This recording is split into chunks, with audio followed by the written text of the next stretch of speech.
want to give that warning that it's being recorded. I am so lucky today to get to present with my wonderful colleague, Erin. So I'll let Erin introduce herself.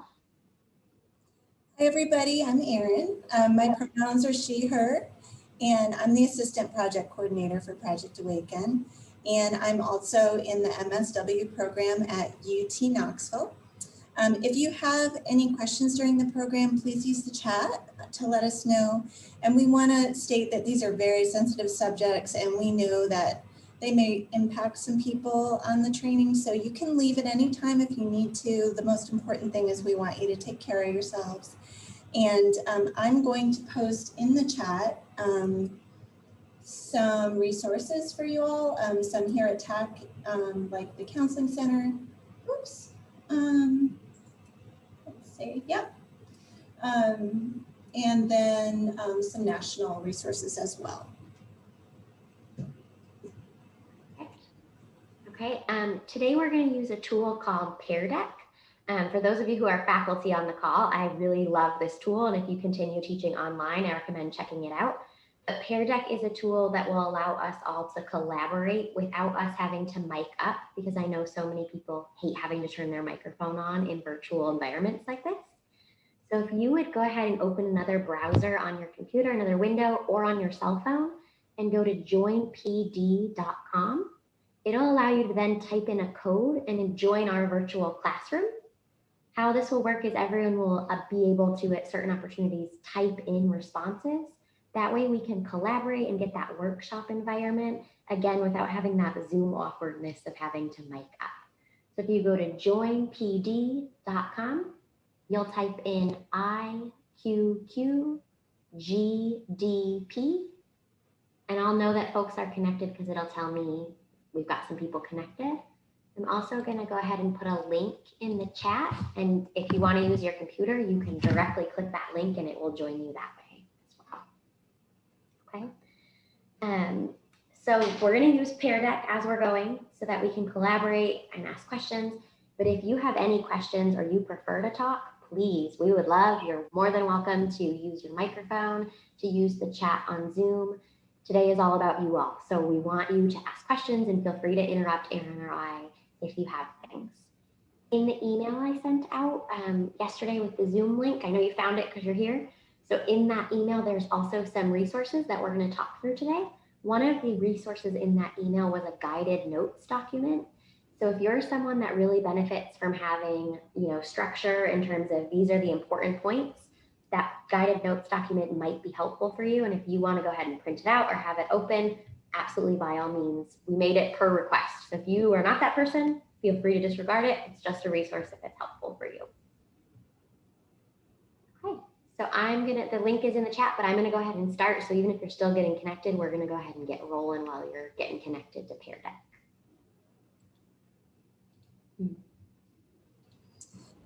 Okay, so I want to tell you a little bit about Project Awaken. We are a grant-funded program on the campus of Tennessee Tech, and we are dedicated to the belief that no one should experience sexual assault, domestic or dating violence, or stalking. We work to eliminate violence from happening, to train bystanders on active interventions, and to improve professional responses to survivors on campus and in the community. And we also serve as an empowering confidential resource for survivors. Unfortunately, our grant is ending in August, but survivors on campus can still get support at the Tech Counseling Center or at their 24/7 Eagle Eye hotline after Awaken ends. And I did put in the chat information for that.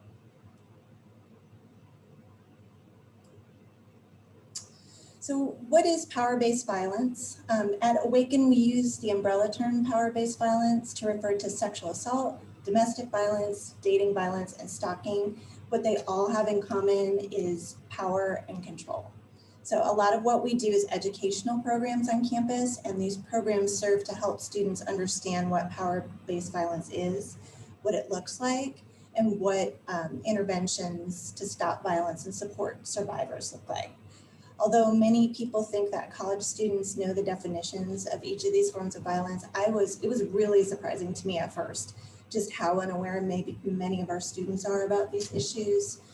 So what we're going to do is we're going to start by talking through the actual definitions that we use at Awaken of each of these forms of violence, because we're thinking that you may have to do some education with your students to help them understand. So as you're listening and we go through these definitions, please try to think of what misconceptions you think your students may have.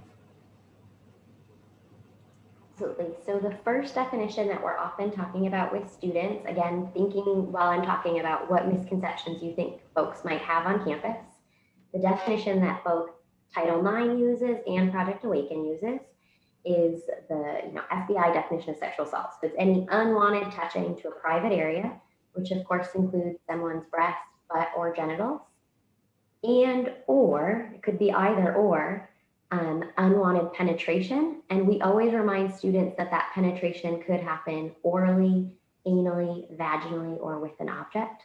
That's a huge area I've seen students get confused about, is not knowing that all of those different things count, quote unquote, as sexual assault.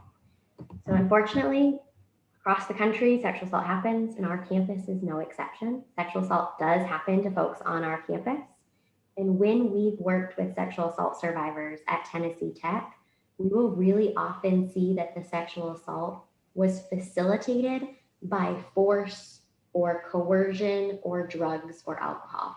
So most commonly, sexual assaults on our campus are happening in a party scenario where one person is purposely getting another person super intoxicated, inebriated to the point where that person is struggling to walk, struggling to talk, struggling to seek help. And so they're purposely trying to get somebody in this really vulnerable situation in order to then take advantage of them, okay? Of course, a lot of survivors of all of these things we're talking about today blame themselves. But when we see college students who have been sexually assaulted at Tech, a lot of them are blaming themselves, saying things like, well, I shouldn't have gone to that party. I shouldn't have drank so much. I shouldn't have done this. I shouldn't have worn that. And so one thing that we often are reminding students is that there's this difference between judgment versus responsibility. It's probably not great judgment to walk down Dixie Avenue naked. We tell students that, right? It's probably not the best idea. Depending on the weather in Tennessee on a given day, you could get snow or a sunburn, right? You never know. And it's just probably not the best idea. But that being said, it's still not their responsibility if someone else chooses to break the law and hurt them in that vulnerable situation. So we do a lot of education with students about probably not great judgment to drink a lot at a party where you don't know people or don't have a support system, but that still wouldn't give anybody the right to hurt you, okay? So we see that a lot with sexual assault, that the perpetrator is known to the victim and that they purposely are pressuring, coercing, or using drugs or alcohol to incapacitate the person who they're hurting. Okay, so domestic and dating violence, this is a pattern of abusive behaviors by one partner over the other in order to maintain power and control. So you see here on the slide that we have an image of the power and control wheel. Some of you may be familiar with that. And please notice that it also includes not only sexual abuse and physical abuse, but also emotional abuse and economic abuse. There's all kinds of abuse on that wheel. And something we see quite often on college campuses also is academic abuse. So this can include things like starting a huge fight with a partner before an exam, erasing an important paper off a partner's computer before they can submit it. It can also be something like sabotaging a partner's application so they can't go away to graduate school. But again, this all comes down to power and control. This is about one person gaining power or control over another person. And so abusers may often sabotage someone's academic career so that they can have more power over them. Stalking, the definition we use with stalking is that it is a willful course of conduct involving repeated or continuing harassment of another individual that would cause a reasonable person to feel terrorized, frightened, intimidated, threatened, harassed, or molested, and that causes the victim to feel that way. So when we do get a student that discloses that they are being stalked to us, an intervention that we use is called an unwanted contact log. So what we do is we ask them to write down the date, time, and place of when the person that is stalking them shows up where they are. This helps us and them to establish a pattern of behavior. This can just be written in a regular notebook, piece of paper, it can be typed up. Someone can use a Google Calendar, or if you go online, there are a lot of templates that you can find online for unwanted contact logs. Also, if a perpetrator is repeatedly calling, texting, emailing the victim, we do ask them to screenshot it or print it or save a voicemail, so that can be added to the evidence showing that they're being stalked. So all of this can be really helpful if they choose to report to police and apply for a protection order.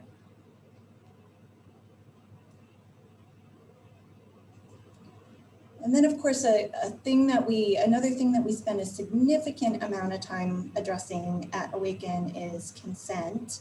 And graphics can be really helpful in getting ideas across to students, we found. And this is one that we really like. On the slide, you can see the graphic there for FRIES. FRIES means consent is freely given, reversible, informed, enthusiastic, and specific. So we do see an awful lot of confusion with our students on campus about consent. Some of this has to do with the fact that the Tennessee State Legislature actually passed a law several years ago, you may have heard of, that prohibits any kind of sex education in public K-12 schools in Tennessee. The only kind of sex education that's allowed is abstinence education. So many of our students are entering Tennessee Tech without ever having been given any information or education about consent. So another thing that we hear a lot about on campus is stealthing. So what stealthing is when one partner removes a condom without the other's consent. So the consent that the one partner gave was specific to having the contraceptive being used. If one partner removes it without the permission or consent of the other partner, this is a form of sexual assault.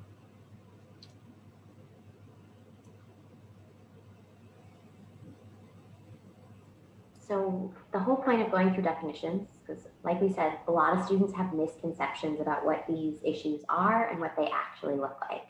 And so this is going to give us an opportunity to practice with Pear Deck.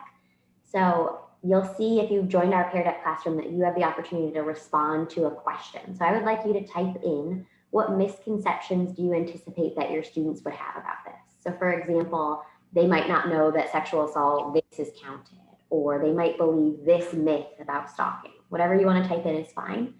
If you don't know what I'm talking about, Pear Deck is a virtual classroom we're going to use today to collaborate. So in the chat on Zoom, there's a link, and if you click that link, it will directly bring you to our Pear Deck classroom, which will give you an opportunity to type.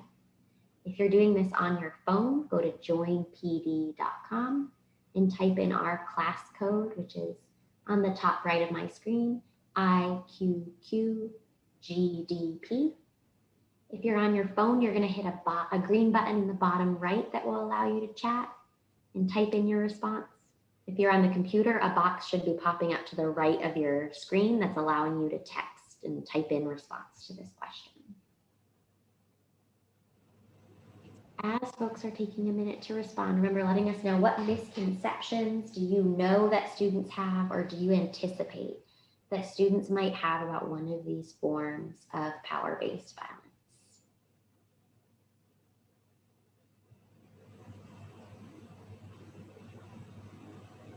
If you're still typing, take your time. But as you're typing, we're going to go ahead and start peeking at what some folks on the call have said. You can see it lets me see when people are typing. Really cool tool, faculty members, if any of you are interested in it. But we've got one person that's done that says, students, they may feel as if they have invited an act of violence because of disagreement. Yeah, absolutely. We see that a lot, especially when we're working with survivors of an abusive relationship, right? They might have been told that everything is their fault. And survivors might be believing that. They might believe, well, if I hadn't caused this argument, this violence might not have happened. Or if I hadn't have done this one thing not perfectly, maybe this wouldn't have happened. So yeah, absolutely. Students might be blaming themselves when they've experienced violence. Somebody saying they might have a hard time leaving relationships. We'll come back. I see you're still typing. Students often will believe this misconception that if they're in a relationship, that is 100% guaranteed consent to sex always.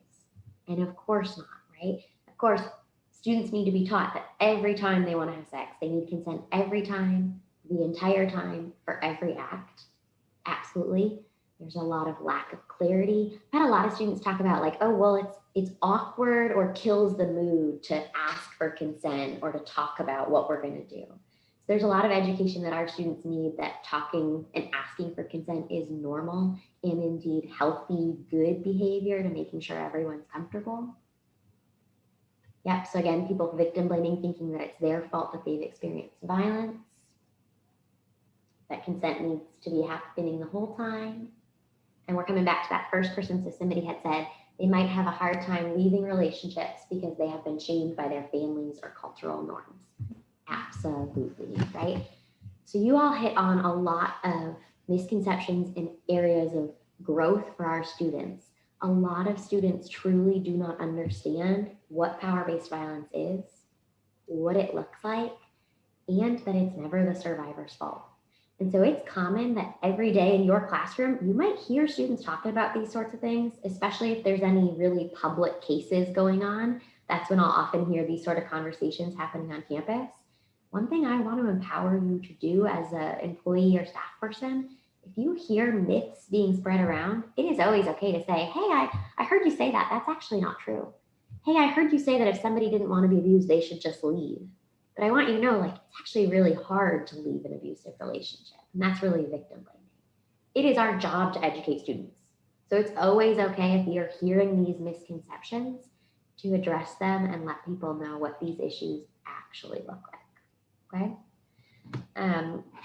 This is also true when it comes to survivors. We're going to talk a lot today about if a survivor chooses to disclose to you. If they choose to tell you, you're probably going to hear them blame themselves in that disclosure because they do it so often. So it is always okay to say something like, I hear you blaming yourself because of what you were wearing, but I want you to know this is not your fault. No matter what you're wearing, no one has the right to hurt you. Okay?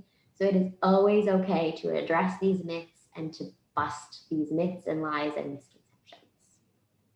Okay? So overall in our program, we are wanting to equip you to respond to disclosures of violence.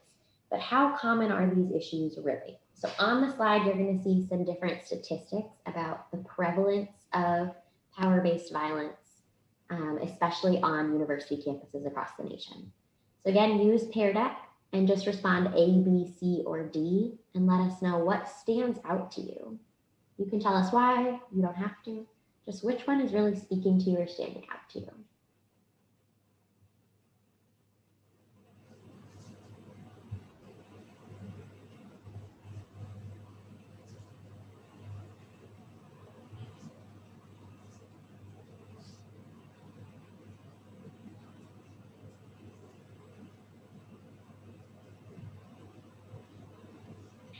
Got some responses. If you're still typing, take your time, but I'm going to go ahead and show our responses. So we have people saying A is standing out because maybe they, 1 in 4 college women experiencing sexual assault is startling. Absolutely. Especially if you think of, a college student that you love, then you're like, oh God, that's so scary. People are saying D, and that maybe stalking is happening even more with digital age. Absolutely. So stalking, a lot of people didn't really know about stalking. I mean, laws about stalking didn't even exist in the country until the 1990s because of celebrities experiencing stalkers. Stalking is really common. Could be a stranger to the survivor, but it's more common, especially after an abusive relationship ends, that stalking might happen. So yeah, absolutely, it's really prevalent on college campuses. A, C is a sad stat, people are saying. Absolutely. So I think a lot of times people think, oh, sexual assault, domestic violence, stalking, those are college or adult age issues. Those are big city problems. Those don't happen here. Sorry to be the bearer of bad news, but these things are happening on our college campus. You have students every day in your class or in your building that are impacted by these, okay? Whether it's them or a friend, they are survivors, they know survivors. And in fact, we did a campus climate survey last year at Tennessee Tech, and we found our numbers for sexual assault in particular were comparable with national averages. So these things are happening at Tech, and it's so important that we are all equipped to recognize them and respond when we're seeing this behavior, okay?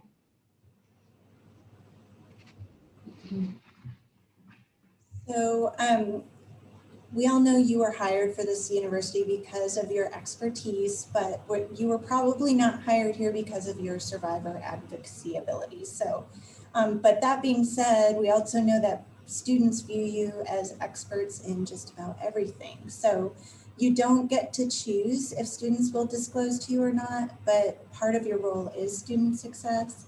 So we all need support to be successful, and part of your role is being an empathetic and trauma-informed employee.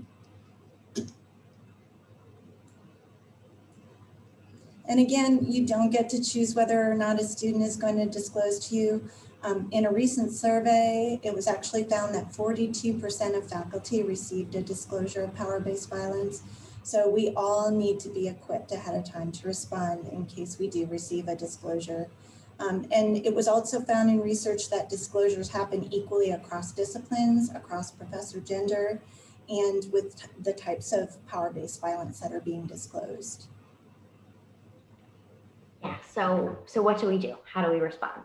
Okay, well, normally when we start talking about this, I have people start panicking of, oh my gosh, I am so afraid that a student is going to disclose to me. I'm afraid I'm going to say the wrong thing.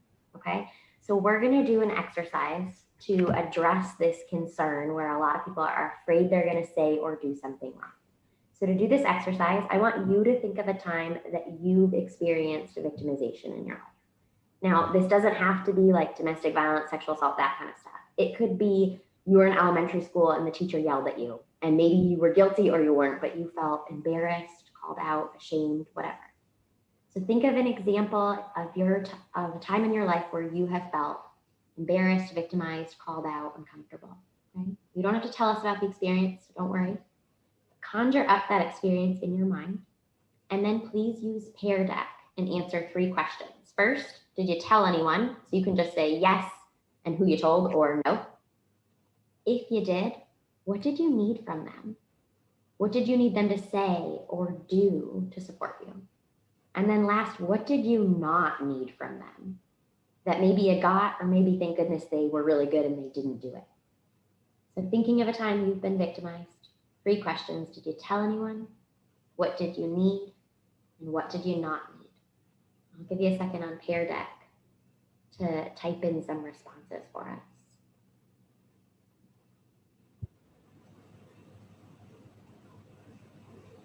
If anyone's having trouble with Pear Deck, because I see that not everyone is in it, you're welcome to use the Zoom chat if that's more comfortable for you. I just know it has people's names on it, so some people don't want to do that if it's got their name. Could I ask a question? Please. I'm using Pear Deck for the first time, and I don't know how to submit my responses. I'm Yeah, pressing enter, but nothing is happening. Totally fine. You don't have to submit it. Actually, I'll be able to see it like as you're typing. So Oh, okay, thanks. if you type it, it'll show up. Yeah, great question. Okay, so even if you're still typing, go ahead and take your time doing that. I'm going to show ahead and look. So we've got one person right away. I didn't tell anybody. Got some people that told someone and they wanted sympathy, or they needed someone to acknowledge that their feelings were real. So it sounds like people wanted someone to be listening to them. They needed to be heard. They needed somebody to validate or confirm how they felt. Absolutely. Somebody told their mom and they just needed to be heard, listened to. And what about 3 from folks? What did you not need from people? So I see a smile. Maybe this means they didn't want somebody to smile or joke about it. Somebody says, I did not need, number 3, them to point out what I could have done differently. Yeah, so you didn't want their judgment. You didn't want their blame. You didn't want somebody saying, well, you should have or could have done this. You didn't need somebody to fix it. Absolutely. This person's saying the same idea, right? We're pretty similar. They're again saying, I did not want to be blamed or have somebody say things like, how could you have been so stupid? Absolutely. You didn't need their judgment or their blame. Again, this person, I needed to be heard and have somebody validate that I behaved properly, that it wasn't my fault, that I was okay, right? I didn't need to be blown off or marginalized. Yeah. So the whole point of this exercise, y'all, is really students, survivors or otherwise, they need the same things, okay? So if they're choosing to tell you, that says a lot about what they think about you, right? Because when bad things happen, sometimes we don't tell anyone, or if we do tell somebody, we tell somebody we trust, somebody we look up to. So if they're choosing to tell you, that says a lot about you. And what they need is the same stuff you all talked about needing. They need somebody to listen, somebody to believe them, to support them, but they do not need somebody who will judge them or blame them or act like it's their fault that this happened. They just need some empathy and some support. So as we talked about earlier, a lot of students think that you all are experts in everything, and they may come to you about a lot of things that are really outside of class or school business. So as we just learned about in doing the victimization exercise, if they do choose to disclose to you, you want to give back to them what you were wanting in those situations. So you want to listen and do not interrupt them. Just try to be in the present moment with the student. A lot of times when students are trying to disclose these kind of things, it may take them a long time to get it out. It's difficult to talk about. So we want to try to be in the moment with them and give them time. We also want to respond with empathy. Jack and I came across some research when we were preparing for this presentation about how faculty and staff may benefit from mini scripts of what to say.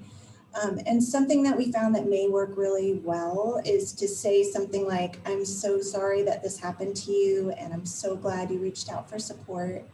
And it sounds like you've been through so much. No one should have to go through something like that. So again, just kind of showing that you're listening, showing empathy, and validating the person's feelings. And you aren't counselors, which we aren't either. So we have to think about what our role is when we receive a disclosure. So our role is, or your role is, immediate crisis intervention and then referring to services. And we know that a lot of people's first concern is the reporting obligation they may have on campus, if any.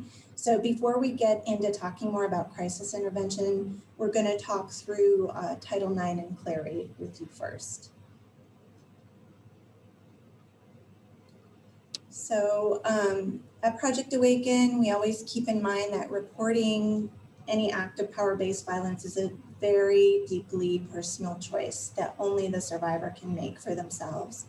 So on this slide, we have an image about how someone can find help after experiencing an act of power-based violence. And we will get a PDF of this image to you. I believe Jack may have put it in an email to you already before the presentation, but we will get another one to you afterwards, just in case. These incidents typically can be reported to the university police or the local police department. That all depends on where the incident took place. If it took place on campus, or at a campus event, then it needs to be reported to the university police if someone wants to report. If it was, say, in town in Cookeville, then it would need to be reported to the Cookeville Police Department. So everything must be reported in the jurisdiction where the incident happened. Then once a police report is made, this triggers a criminal investigation.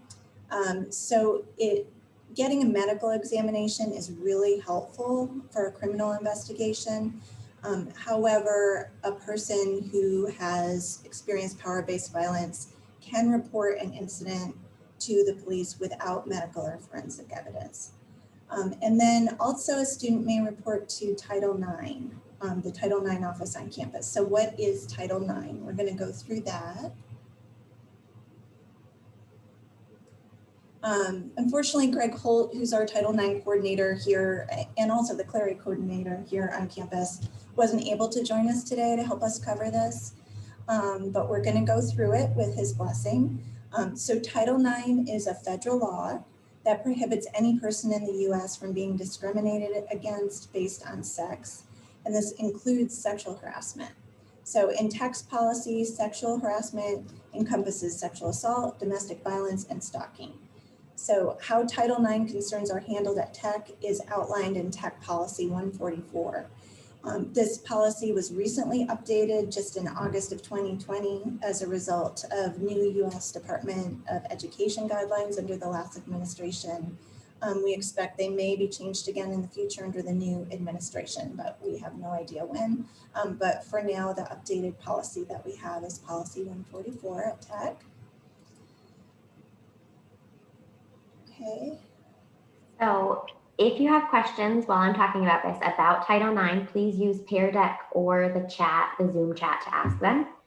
But this, like Erin said, this document will also, it should have already been emailed, but I will confirm, and if not, it will be in the follow-up email today. But students who are impacted by power-based violence, they have the option to report it to Title IX, okay?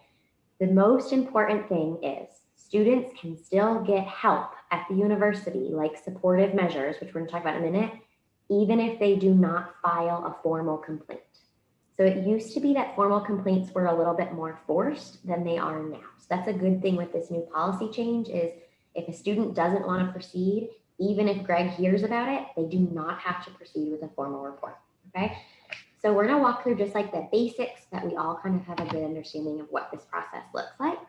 So if the Title IX coordinator receives notice that someone was victimized, whether you tell them as a faculty and staff member, or the student reaches out directly, a friend tells them, whatever, Greg reaches out directly to that student who is called the complainant. The victim is the complainant in Title IX. And they explain the Title IX process, and Greg also would offer supportive measures at that point. Then the student would have a choice. They can either say, I don't want to file a formal complaint. Maybe I want help from the university, maybe I don't, but I don't want to do any formal complaint. Process ends there.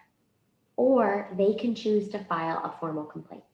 So if they file a formal complaint, then an investigation happens where the Title IX coordinator would try to gather any and all evidence suggesting what may have been happening. So if there's witnesses, if there's other people that know, if it's stalking and the professor, the complainant says the student keeps showing up outside, my class, they might talk to the professor and say, have you seen this student outside your class? They're gonna gather any evidence that might be helpful.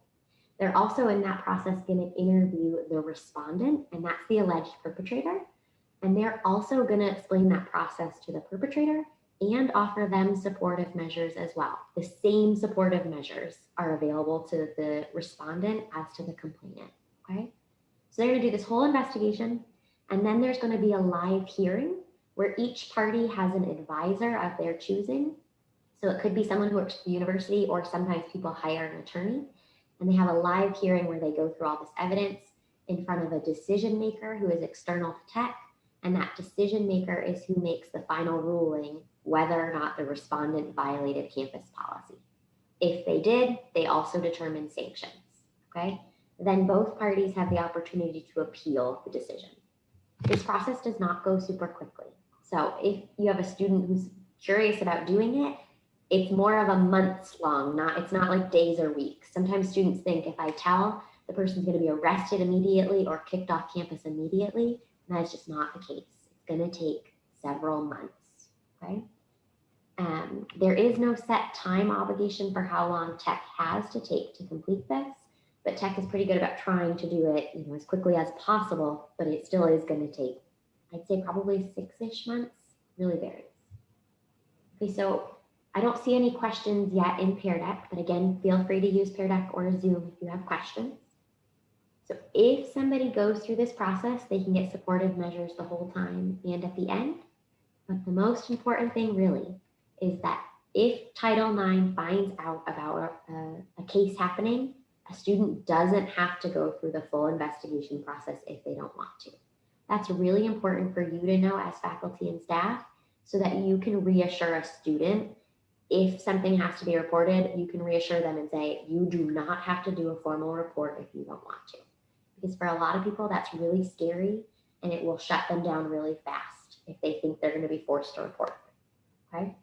So supportive measures can really ebb and flow, but it could be anything on the slide. It could be moving classes, moving folks' housing, giving them security escorts along campus, leave of absences because maybe the trauma is making it too much to do school or classwork. It could be a no contact order between both parties where the university says, do not have any contact with one another.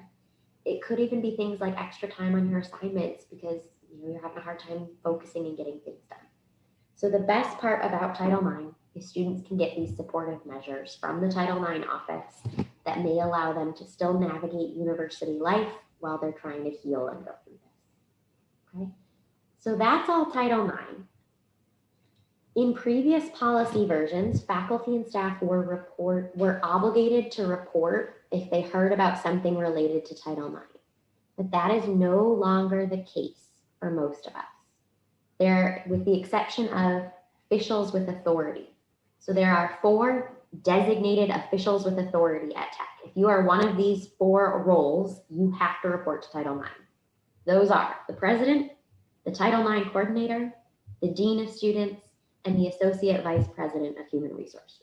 I think Greg is wearing like half of those hats himself right now, right? So under Title IX, faculty and staff are not obligated to report. If a student comes and discloses to you, you do not have to tell Greg like you used to. But you may have a reporting obligation under the Clery Act. Okay, so we're gonna talk about that one briefly, and then we'll get into the actually how to respond parts, okay?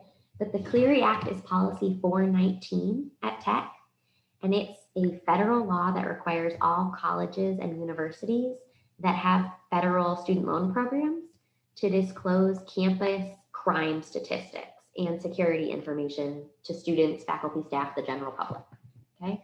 So to comply with the Clery Act, Tech has to collect reports and make them publicly available of any Clery crimes. And as you can see on the slide, that includes sex offenses. So that includes sexual assault, domestic violence, dating violence, and stalking. So Tech has to take these reports and make them publicly available if sex offenses happened on Tech's Clery geography. And that really is any campus property. So one of our main campuses or our satellite campuses. And it also includes like if students were going on a school sanctioned trip or student organized events, such as like if there was a school sponsored fraternity that's a registered student organization, things happening at that fraternity house are considered Tech geography, okay? So the only people who have to report Clery crimes are folks who are university police, law enforcement, or campus security authorities. So you probably know if you're campus police, but you might not know if you're a campus security authority or a CSA. So a CSA is an individual who has significant responsibility for student and campus activities.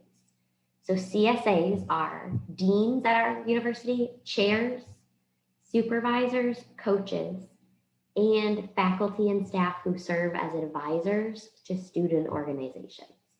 So for example, I serve as the faculty advisor for the Peer Empowerment program, which is a student organization at the university.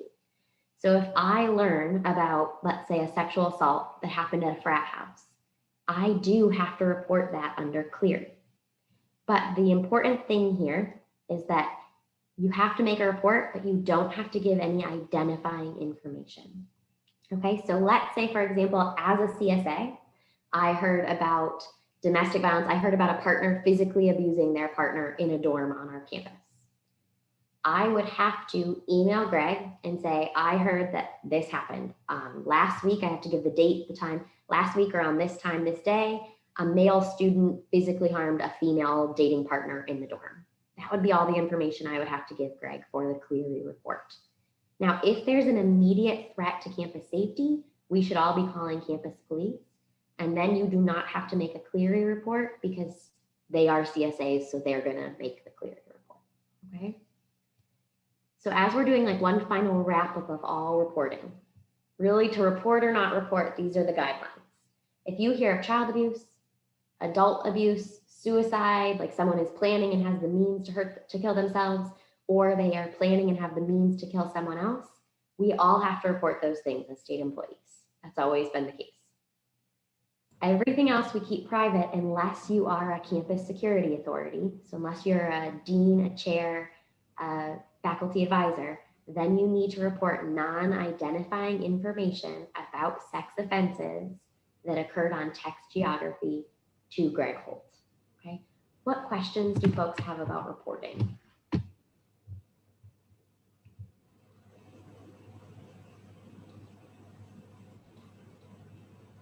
Okay, if you think of things, please don't be shy, because I know this is a lot of times where people get most confused about, do I have to report or not? So you might not have to report. That being said, you always still can. You could always still call Greg and say, hey, I had a student tell me they were sexually assaulted. This is the student's name.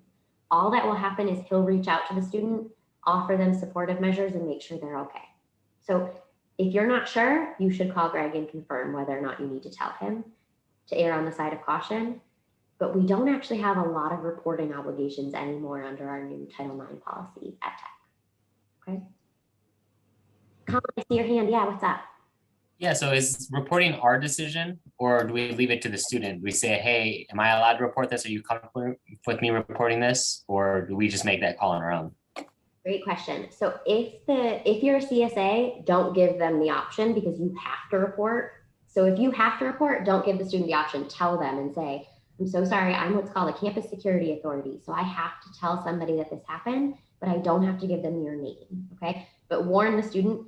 But otherwise, if you're not a campus security authority, I would encourage you to let it be the student's decision and to say, hey, we have this resource at Title IX at our university. They could help get classes changed. They could help get you extensions. Do you want their number? Do you want to call them together? That's really the more empowering way. That way the student, we talked about how this is all about power and control. So we don't want to force them to report it if they're not ready, because then we're just taking even more power and control away from them. So if you don't have an obligation, I would encourage you to make it be the student's choice as much as possible. Yeah, does that answer your question? Okay, perfect. So Erin, besides their reporting obligation, I know we have other things besides reporting about what they should do to stay in their lane. And folks, if you have other questions about reporting, interrupt us, because I know that that's a really scary part of all of this. I posted a question in the pair thing, whatever that's called, pair deck. So, I mean, it seems like almost the campus laws are now weaker thanks to changes than civil laws.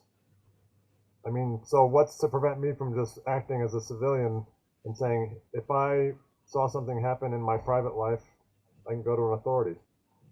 Yeah, you absolutely, I mean, you still can go to authorities. You could report it to campus police, to local police, to Title IX. In any case, most crimes of sexual assault, domestic violence, stalking, usually they won't move forward without victim participation, most commonly. So what's usually going to happen if you call Title IX or police is they're going to reach out to that alleged victim and they're going to see if they want to file a formal report. So you always have that option. And absolutely, you could always report it and get people help in that way. I think the reporting, I think that's good. Does that answer your question, Dan? Yeah, it just seems like the biggest thing that's changed in the last couple of years is that we're not mandatory reporters as much as we used to be, but we can still, I just want to clarify that I have the freedom to report whatever I want. Yep, you absolutely still have the freedom to do so. You're just not mandated to anymore, which is actually a really nice change. A lot of advocates didn't like the new Title IX regulations. I'm a big fan of that change, because I don't know any student who was telling their coach or their teacher knowing that they were reporting it. A lot of times that was really scary to them. So I think it's nice that we're not forced to anymore, but you absolutely still can, and it doesn't hurt anything. So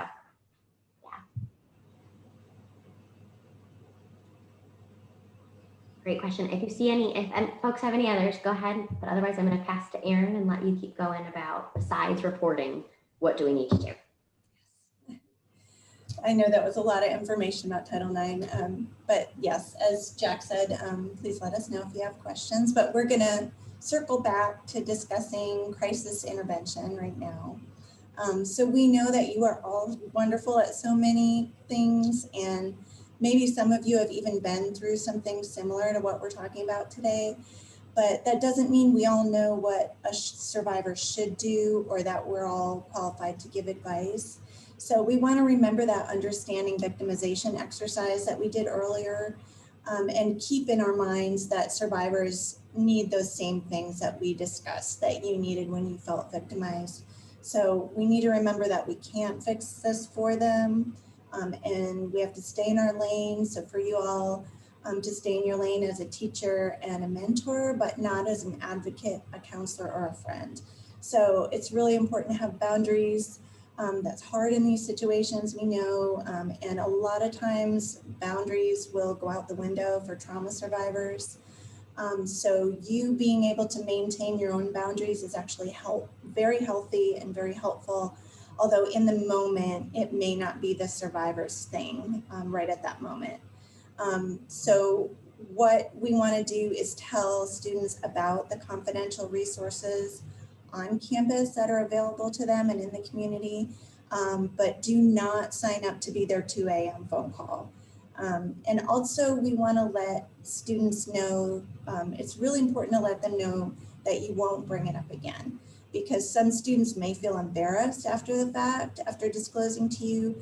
They may have a fear that you'll bring it back up to them when they're not ready to talk about it, or in class or in front of other people. So when you do receive a disclosure, you want to make sure to reassure the person that you won't repeat this, you won't talk about it again unless they want you to, unless they want to talk to you about it. And you want to help them feel a sense of safety and a sense of control.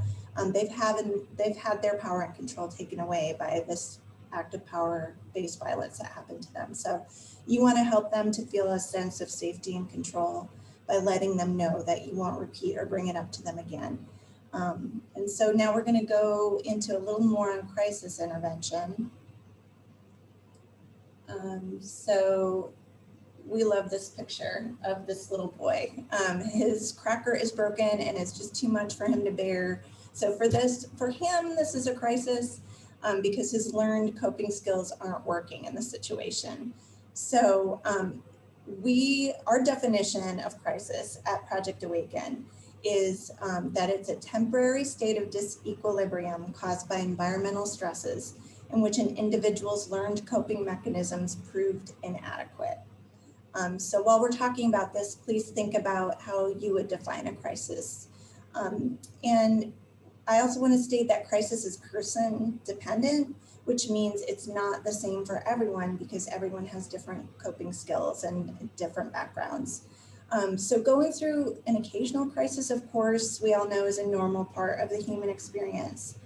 There can be danger in a crisis because the person or persons involved is in a very vulnerable position, but it can also be a time of opportunity when someone does reach out for help and are able to get connected to needed resources, and then maybe is able to make healthy changes in their lives.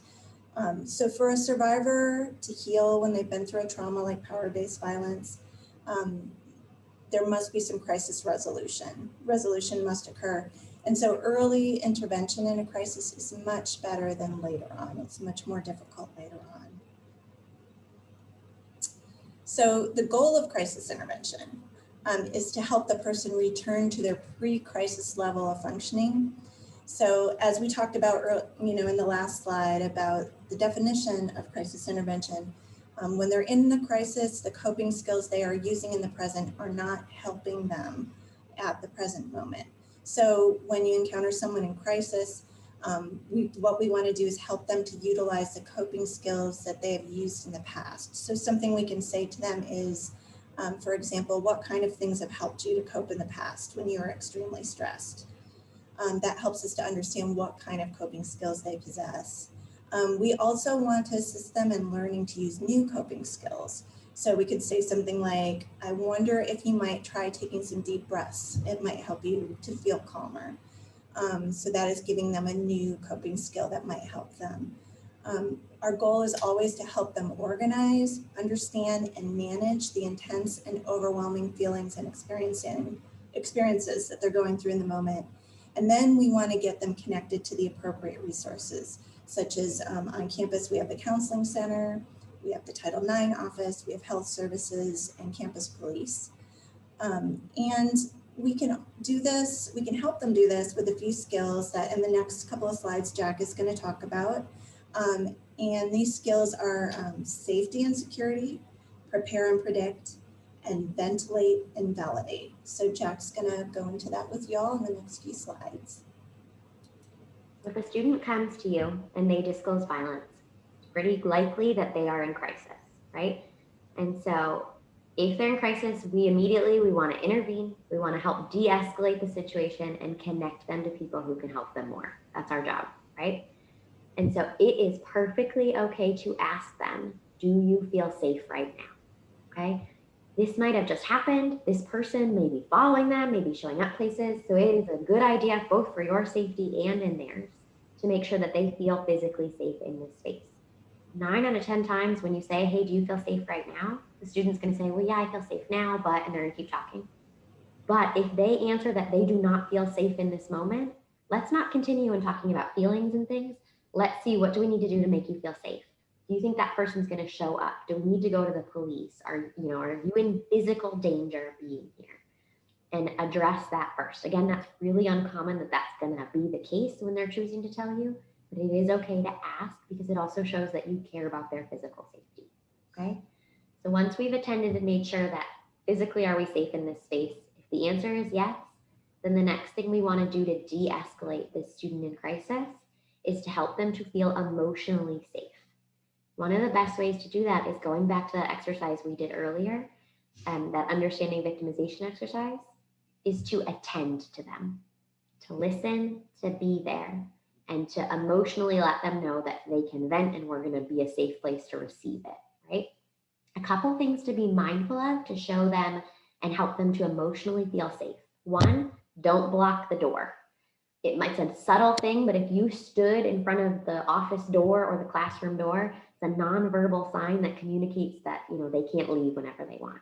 So if they're in your office and you tend to sit right by your door, it might be a good idea to even, like you can see I have a door behind me, I might adjust the way I'm sitting so that I'm not purposely blocking that door. Again, it's just a nonverbal way to let them know you can leave anytime. If they came to your office and started telling you this, and let's say you usually leave your office door open, it would be okay to say, hey, do you mind if I close the door real quick? I want to make sure that, we respect your privacy. It's a great way to, again, let them know this is what I'm doing and I'm getting your permission. I'm modeling consent to make sure that you're safe and feeling comfortable in this space. Another thing, we don't want to hover over them to emotionally help them feel safe. We want to be on the same level. So if they come in and they are standing, you can offer them a seat, or maybe you stand. If they sit, please sit. If they're in a wheelchair, please grab a chair or take a knee so that you're on similar levels and you're not hovering over this person, okay? So first and foremost, helping them physically, are you physically safe in this space? And then emotionally safe, we're going to attend to them. So I'd like you to use the Pear Deck and tell me, how can you show the student that you're listening to them while they're talking? So without even saying anything yourself, how could you show them that you are with them, you're listening, they're safe?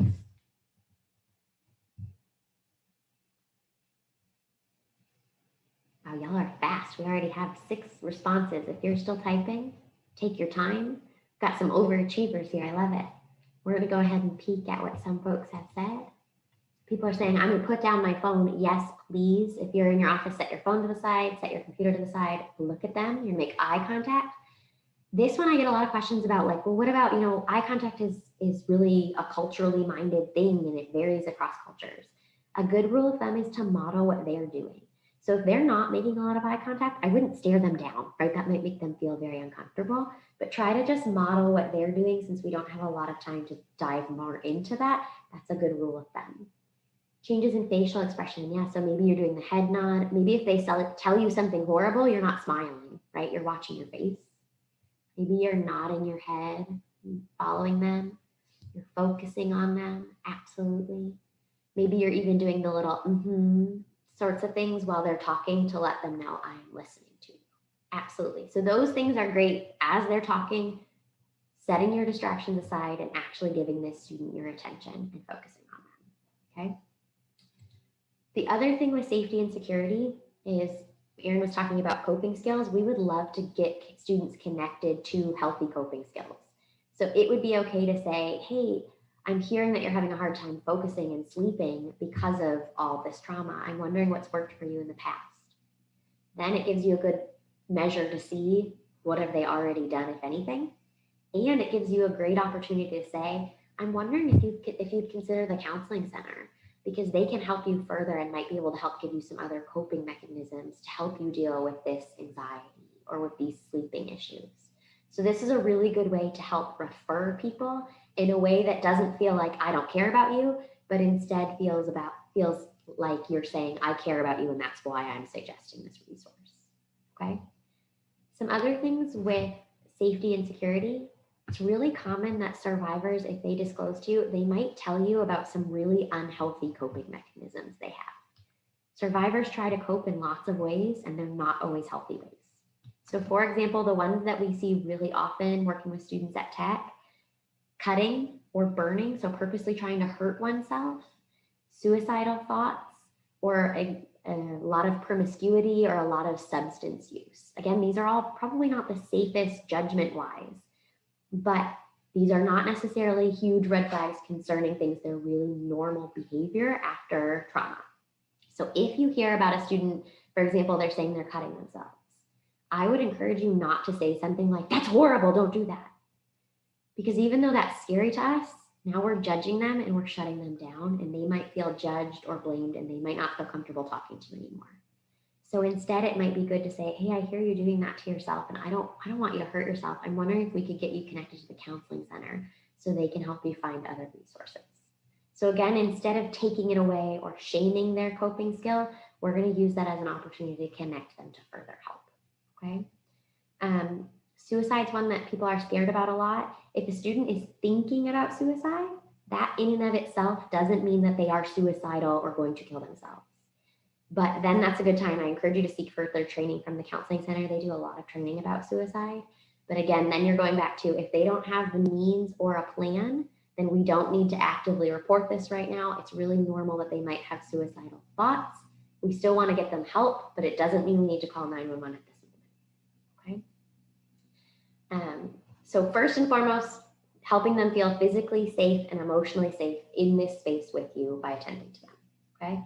Your second tool to try to de-escalate this person in crisis is my personal favorite tool. It's called Prepare and Predict. This one is really, I mean, we all feel more comfortable when we know what to expect, right? This is why, like, when you're going to a party, we like to know, well, who's going to be there? What are we going to wear? What are we going to eat? Because we all like to know what's going to go on. Same thing with our students, okay? So in everyday life, even if you're not working with a trauma survivor, someone's not disclosing, one of the things you can do to help your students is have really clear expectations. Let students know what to expect when they walk into your classroom. What's the format? What are the deadlines? What's the rubric? How can they reach you? Those sorts of things being really clear helps everyone, especially trauma survivors, okay? When it comes to a student disclosing, this is even more important. So what this really means is we explore different options people might have, and we give them as much information as we can give them, but we don't tell them anything we don't know for sure. So for example, let's say Erin were to come to my office and tell me that she's experiencing an abusive relationship. I'm first going to respond with that script Erin gave us earlier, saying something like, I'm so sorry that happened, and I'm really glad that you reached out for support. So I'm going to start there to let Erin know that I care about her, that I'm listening. And then I'm going to listen and let her talk to me. And then I might say something like, hey, Erin, I'm hearing that, that you've experienced violence. I'm wondering if you've thought about reporting it. And if they're like, oh, I don't know, then you could say, I'm wondering if I can tell you what I know about your reporting options. So again, I'm modeling consent. And then if Erin says yes, that gives me a really good opportunity to prepare and predict with her, to let her know, well, you could report it to police or you could report it to the university. In both cases, I could help connect you to the next person. You would tell them what happened, an investigation would happen, and they might be able to connect you to other resources. And ultimately, this person may get some consequences for hurting you, okay? So again, it just gives you an opportunity to explore.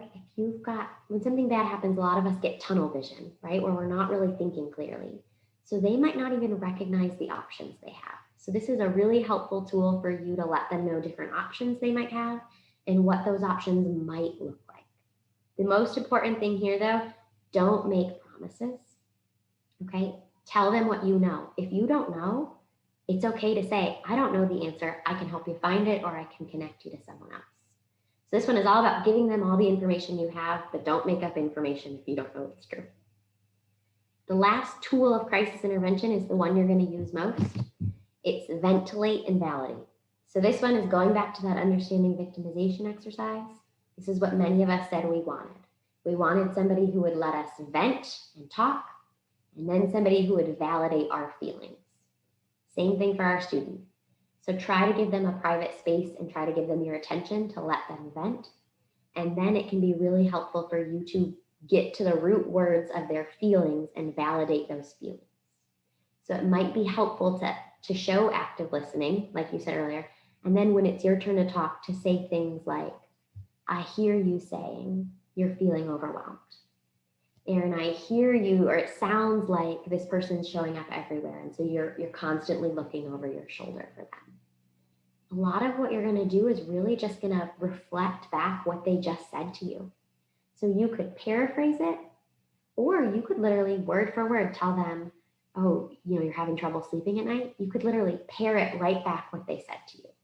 The whole point of this is it lets them know somebody's listening, somebody's not judging me or blaming me, somebody's here, and it ultimately helps provide that assurance. We talked about earlier how they might have been told that everything's their fault, right? They might have been told that this is their fault, that they're crazy. So this helps validate, you're not crazy. Somebody else gets it, okay? The only exception, the only time we don't validate their feelings and say, yeah, I hear that you're overwhelmed. That makes sense. I hear that you're terrified. I can see how scared you are. The only time we're not doing that and validating their feelings is if they're blaming themselves, okay? If they're blaming themselves, instead, maybe we say something like, hey, I hear you blaming yourself, but I want you to know this is not your fault that this happened, okay? So again, we're still letting them know, hey, I hear you, but we're not going to agree that it's their fault. That's the only thing we shouldn't really agree on, okay? So we're going to watch a quick video. It's called It's Not About the Nail. I want you to, it's just a silly video, but while we're watching, I want you to listen for what this woman needs, okay? So listen for what does she need. It's just, there's all this pressure, And sometimes it feels like it's right up on me and I can just feel it, like literally feel it in my head, and it's relentless. And I don't know if it's going to stop. I mean, that's the thing that scares me the most, is that I don't know if it's ever going to stop. Yeah. Well, you do have a nail in your head. It is not about the nail. Are you sure? Because, I'll bet if we got that out of there... Stop trying to fix it. No, I'm not trying to fix it. I'm just pointing out that maybe the nail is causing... You always do this. You always try to fix things when what I really need is for you to just listen. See, I don't think that is what you need. I think what you need is to get the nail See, you're out. not even listening now. Okay, fine. I will listen. Fine. It's just... Sometimes it's like there's this achy... I don't know what it is. And I'm not sleeping very well at all. And all my sweaters are snagged. All of them. Yeah, that sounds really hard. It is. Thank you. Ow! Oh, come on. Ow. If you would just... Don't... Try to see things my... I know it's just a silly video, but again, even that, she just needed somebody to listen. She didn't need somebody to fix it for her.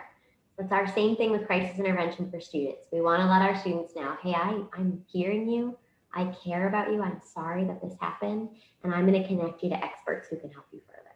That's really our job, is immediate crisis intervention, letting them know somebody cares, and connect them to someone who can help further.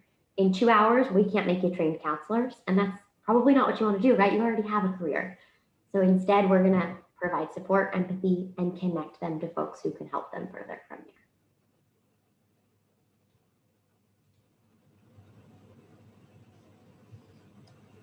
there. Okay, all right. So now we're gonna talk about some crisis intervention do's and some crisis intervention don'ts. So first of all, what we do want to do with a survivor in a crisis situation. We do want to follow the survivor's lead, like we've been talking about. We don't want to rush them. We want to give them all the time that they need to be able to tell us what they need to tell us. And we want to remember here what Jack just talked about in the vent and validate slide about what a survivor needs in that moment, and what we just saw in the video. So we do want to answer questions to the best of our ability in these situations, but it is okay to say that you don't know.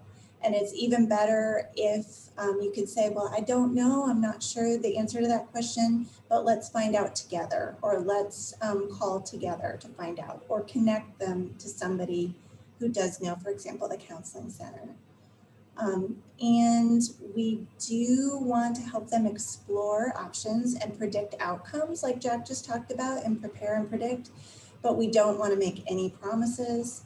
Really important not to make promises because then, you know, say if you said the perpetrator will go to jail and there'll be justice for what happened to you, and then it doesn't happen, then the survivor may feel betrayed. So we don't want to make promises.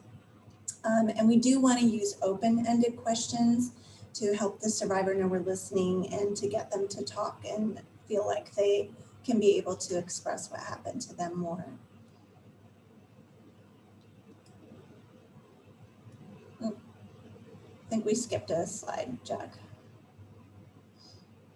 Yeah. Okay, some do nots. So we do not want to give advice like we've been talking about in these situations. We want to do less talking and more listening. So focus on the safety and security, prepare and predict, and ventilate and validate, like we just talked about. Of course, like Jack went into, we don't want to judge. For example, we don't want to ask them how much they drank, or have any judgment about them being drunk when something happened, or say something that might feel judging to them about staying in an abusive relationship. We're there to listen and to connect them to resources. And again, we just covered this, but we do not want to make promises because if what we promise doesn't happen, the survivor will feel betrayed. We don't want to place conditions on support. And this one's really important. We have some examples of questions to the right of the slide. We don't want to question the survivor because this can feel very blaming and shaming and judging to victims. So we don't want to ask questions like, why did you do that? Or why did you say that? Or what were you thinking? Or why did you drink that much? How did that happen to you? You know, why did you go that place with that person? That's feels like a judgment to people, and it's very blaming and shaming. So some final considerations about crisis intervention. When Jack and I were preparing this presentation, we found some research showing that the first person a survivor tells has a really big impact on that person's healing process.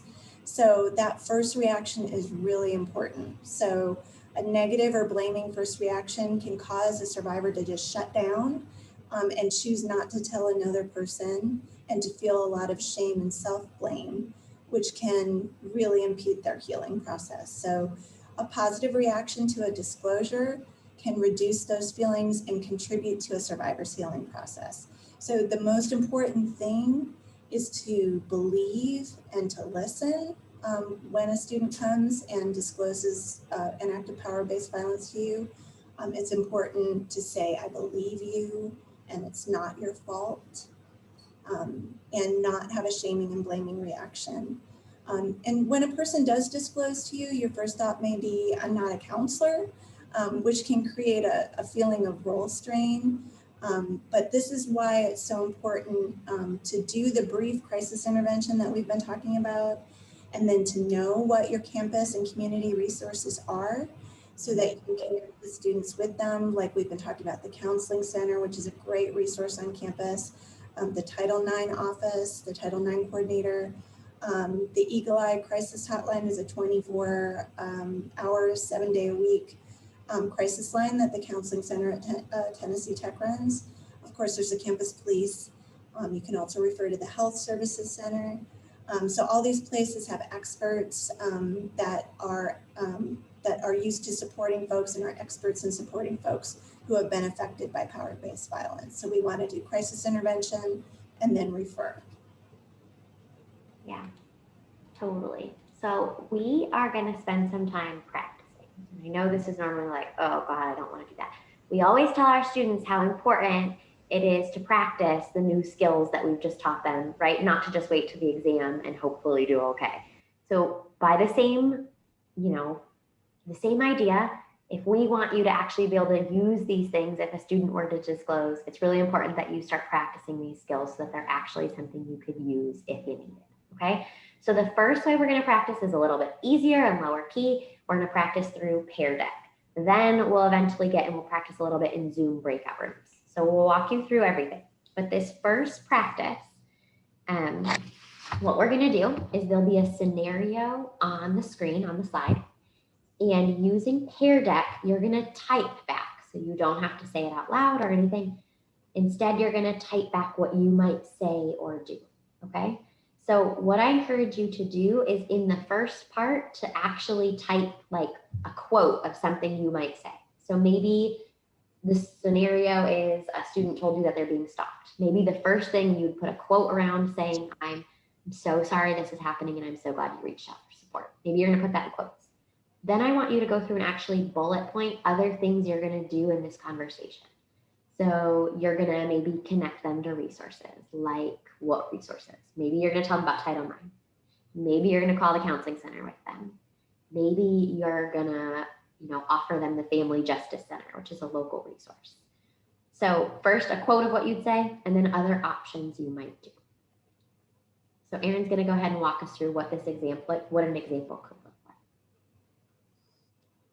like. Okay, so our first example here is if a student, to imagine that a student comes to you and says, I am so anxious and I feel like the whole world is imploding. So you wanna give us your response in Pear Deck, and you could say something like, I hear that you're anxious and overwhelmed, you're not alone. I'm glad that you reached out for support. There's the counseling center, and then you give them the counseling center's information, the Eagle Eye Crisis Hotline, the Accessible Education Center, those kind of resources on campus.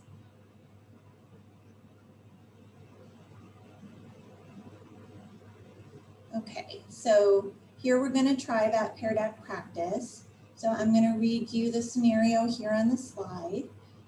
So one of your students comes to your office hours, and while they're talking to you about grades in grad school, they disclose to you that they cannot apply at any other university because their partner is very controlling and will not let them. So please in Pear Deck, write what your response would be to that.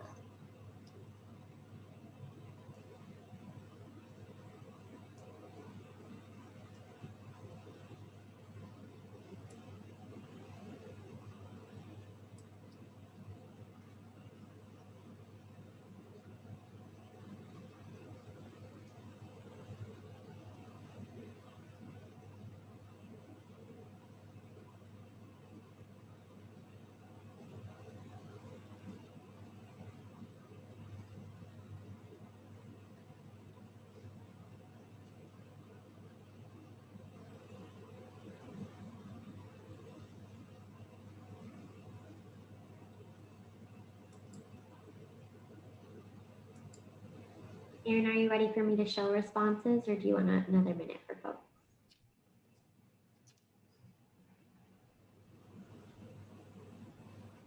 Erin, is it good if I show responses, or do you want me to wait a minute? Oh, I'm sorry. Yes, go ahead. I think I was muted. Okay, let's see our responses here. So here's a response. Do you mind if I close the door? Are you familiar with the term power-based abuse? Okay. Let's see. I'm sorry to hear this. Are you feeling threatened when talking about graduate school? Okay. I'm so sorry that this has been your experience, and thank you for sharing that with me. Another really good one that really shows that you've been listening and that you care. And I'm so sorry to hear that. Gosh, it sounds like you could use some support. Another great one, showing that you're listening and that you can connect the person to support. Let's see. Thank you for reaching out to me for help, and I understand how this must feel. I want to help you find some solutions. Have you considered to reaching out to the Counseling Center for Assistance? That's a great one. Absolutely. I'm sorry to hear you're feeling so controlled by your partner. That's okay. That's using the validating, that's validating your feelings and what they're saying to you. That's wonderful. I hear that you are feeling controlled. Thank you for telling me. Looks like that one wasn't quite finished, but that's great. You're kind of summarizing and repeating back what the person said to you. Can I talk? Can I connect you to someone who you can talk to about power-based abuse? Yes, very good. And I like how you're asking, is it okay if I connect you? Kind of putting the control back to the survivor. And I hear you are saying that you feel restricted by your partner. I appreciate you talking to me. Are you feeling threatened? Again, that's great. You're saying, I hear what you're saying. You're repeating it back. And asking them, are they feeling threatened or are they feeling safe, which is something we talked about. Do you feel like you need help? I can share some resources with you. That's great too, because you're also putting that back to the survivor, giving them the power and control to let you know whether they want you to share some resources or not. So wonderful responses.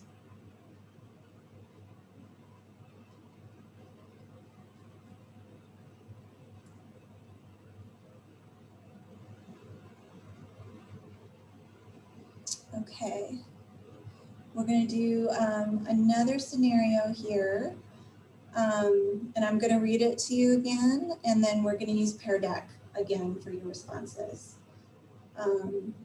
So a student apologizes for being late to class.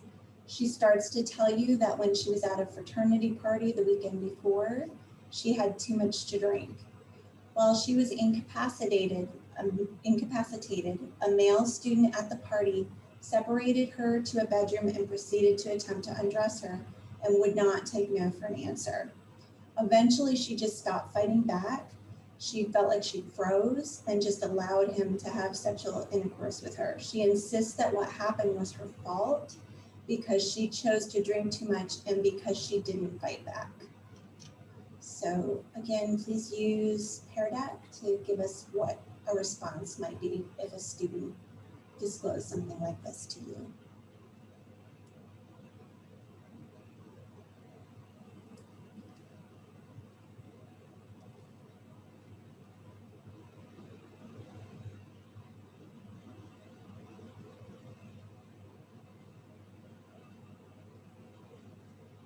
And we'll give you a few more minutes to do that. This is a tough one.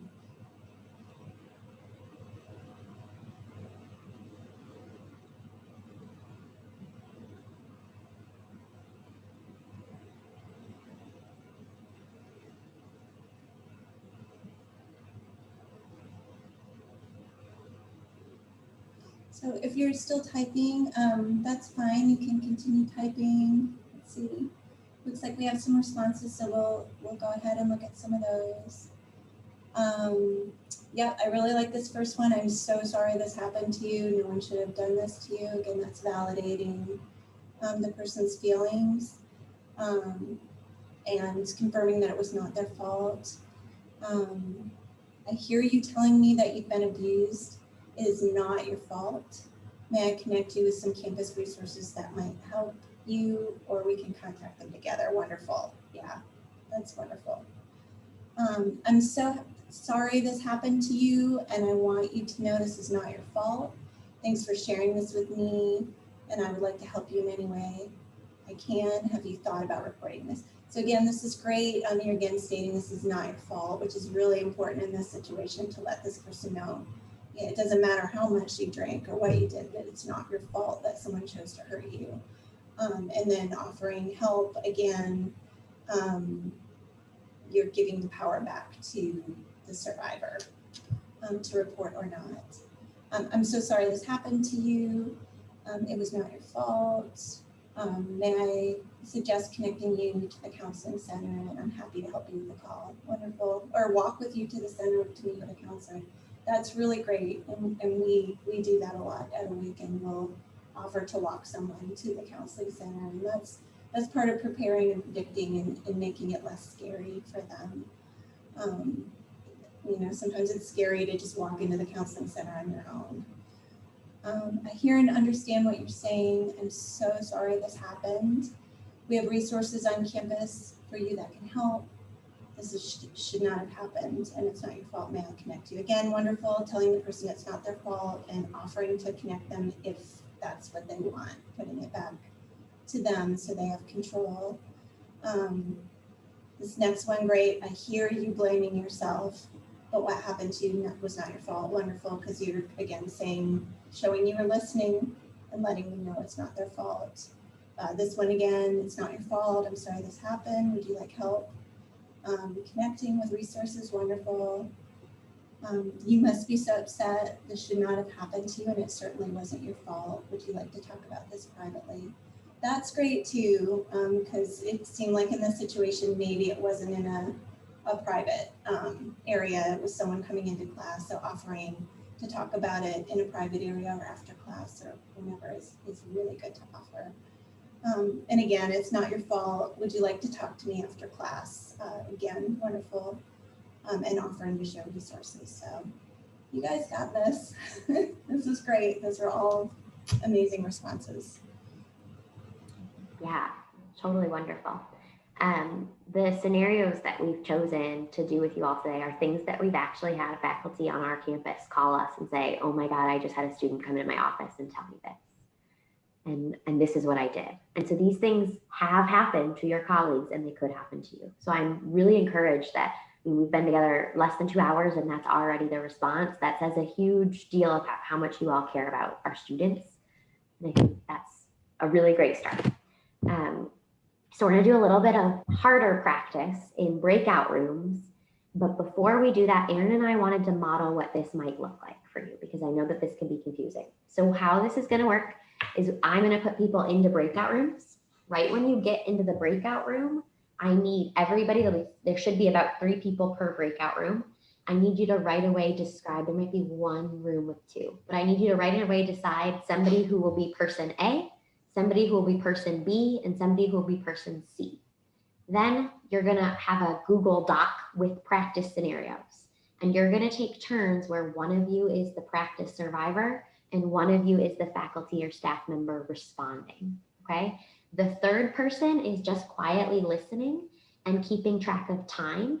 You're gonna let them practice for 1.5 minutes of actual practice. And then you're gonna say, stop, time's up.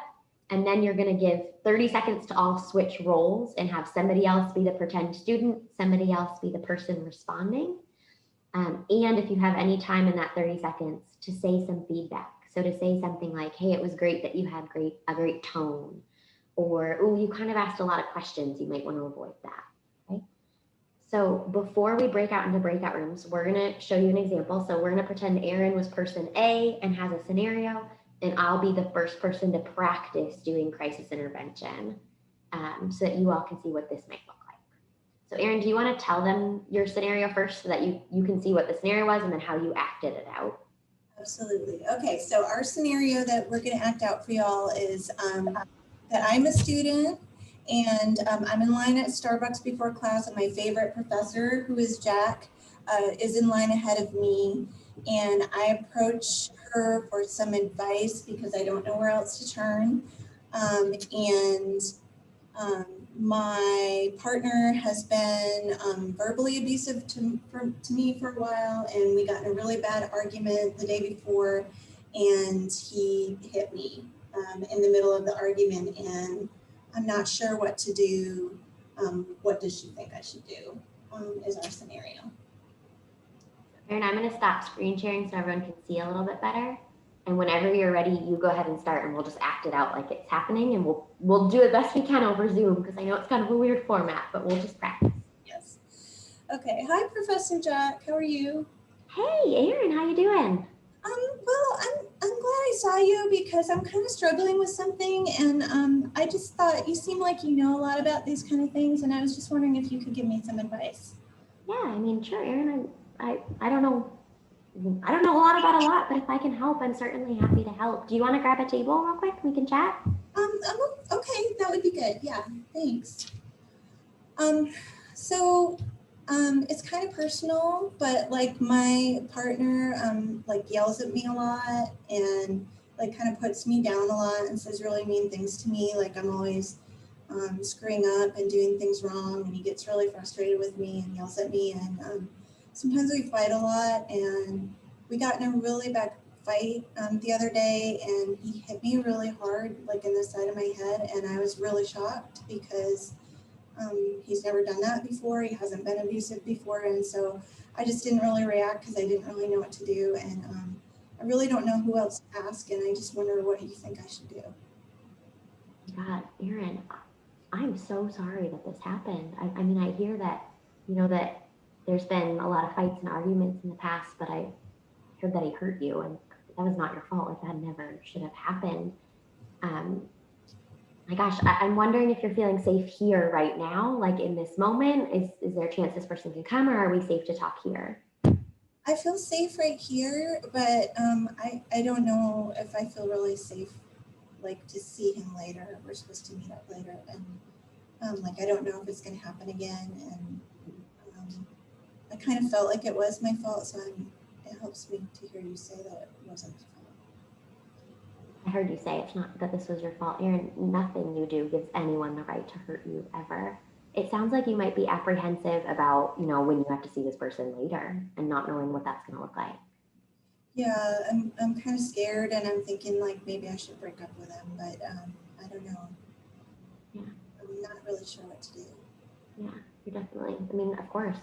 Don't have a looking in the future like mirror, so it's hard to know what to do. I'm wondering if if you've ever told anyone or gotten any help for this in the past. No, not really. You're the first person I talked to. Yeah, I'm so glad you told me, but I'm really worried about your safety because I don't think any partner should ever put their hands on the other person. And I'm wondering if it's okay with you if we could walk up to the counseling center and connect you to somebody right now, because I care about you so much, and I know a lot about our subject that we have class together, but I don't really know the best thing to do in this scenario. So I would love to get you connected to somebody who can help you further. Okay, yeah, thank you. That would be really great. Thank you for offering that. Absolutely. I mean, the counseling center's on the 3rd floor, so we could walk up there together, or if you want, I can give you their number if now's not a good time for you to go. It's totally up to you. No, if you could, it's kind of scary for me to go by myself, or I don't know if I'll call on my own if I just like go home. So if you don't mind walking me up now, that would be really I great. don't mind at all. I do want to let you know one thing, and that's I have this thing at Tech because of my job. I'm called the Campus Security Authority. So since I know that you were hurt, and it sounds like this happened on Tech's property, I do have to report it. It's not going to have your name, so nobody's going to know it was you. But I want to let you know that I'm going to tell somebody that this happened so that they can make sure that our campus, it's just to keep campus safe. It won't have your name on it or anything, but I do need to report that, okay? Okay, as long as it doesn't have my name on it, I'm okay with that. I'm wondering if you've considered any reporting options at all. Like if you've ever wanted to tell the police or the university. Gee, I don't know, because I don't know if I want him to get in trouble. Maybe I should, I'm not sure. I hear how much you care about this person and that you're afraid to get them in trouble. Yeah. Reporting is totally up to you. It's a decision that only you can make, but I can tell you more about what that would look like if you want. Yeah. And Aaron, I'm going to call it there. Then we would talk through different, like what reporting you could go to police or campus. These are the options. But I'm wondering going through it, like if you can think about how that might not be the typical reaction from their classmate or their friend who might be like, why are you with this person? Or just break up with them or just leave. So the whole shift here is we're really trying to make it all about this student and give them all the power and control, connecting them to experts. What questions do folks have about this scenario or different things we could have said or done?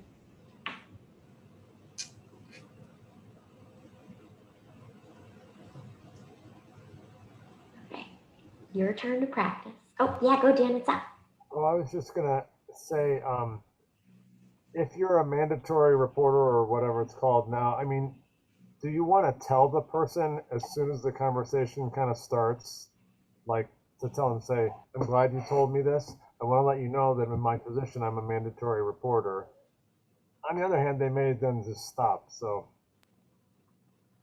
That's totally up to you. I have heard a lot of, there is some like evidence-based practices where they say it's good if someone privately, like if they email you and ask to meet and you've got that feeling of why do they want to talk in private, that you could start the meeting by, hey, I'm glad you asked to meet with me. I want to let you know, like, I can't keep secret. There's some things I have to report. That's always a good idea because maybe they don't want to tell you and that's their choice. So yeah, if you have the opportunity to tell them your reporting obligation beforehand, I would do it. Yeah. Great question. Okay. So if you have other questions, don't be shy.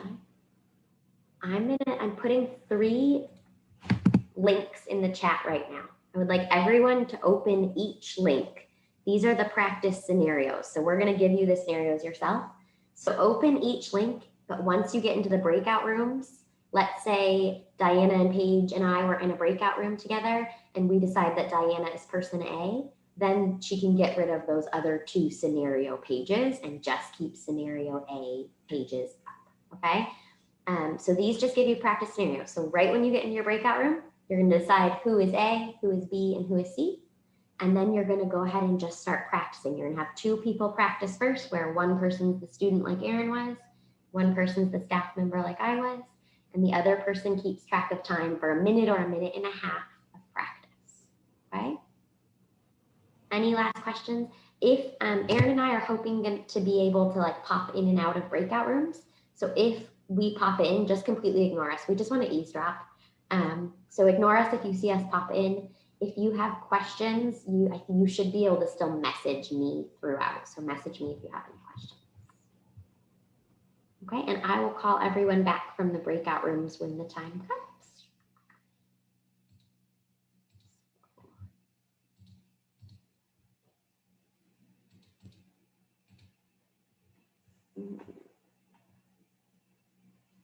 Okay. Aaron, it's going to send you to a breakout room. So for Kimberly and Rose, Aaron's going to look like she's in your breakout room, but I'm going to steal her. So you'll just practice the 2 of you. You'll be the crew without a 3rd person. Okay.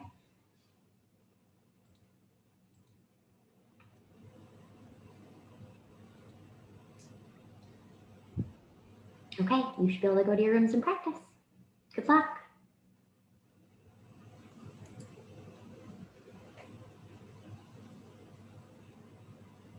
Hey, Aaron, how are you doing?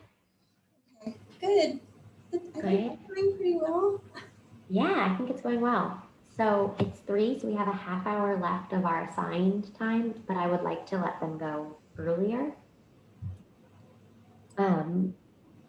So maybe we give them 10 minutes and then we do our roundup. Okay, Does that seem good? yeah, sounds good. Okay. Are there any questions or things that you want to talk about, the 2 of us, before we go eavesdrop? I don't think so. I think it's going pretty well. Yeah. I don't sound too much like I'm reading, do I? No, not Okay, at all. good.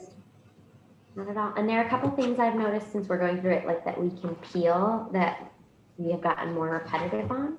Yeah, But that too. Yeah. But I mean, we know this stuff, so to us it might sound repetitive, but if this is your first time hearing it, I think it's okay. Yeah. But I'll plan that by 3:15 at the latest, we're all back. Okay.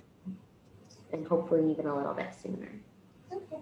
Sounds So if you want to go, do you still have the option to go to that breakout room? I don't know. I clicked later. Would I just click on the icon that said, or the little thing that says breakout room? How would I get back in? Here, let me see if I can give you an option. Did it just give you an option? Don't have an option right now. No, it didn't pop up. Crap. then yeah, see if you, whatever you said you could click on that said breakout rooms, you could try that. Oh yeah, it says you have been assigned to breakout room 1.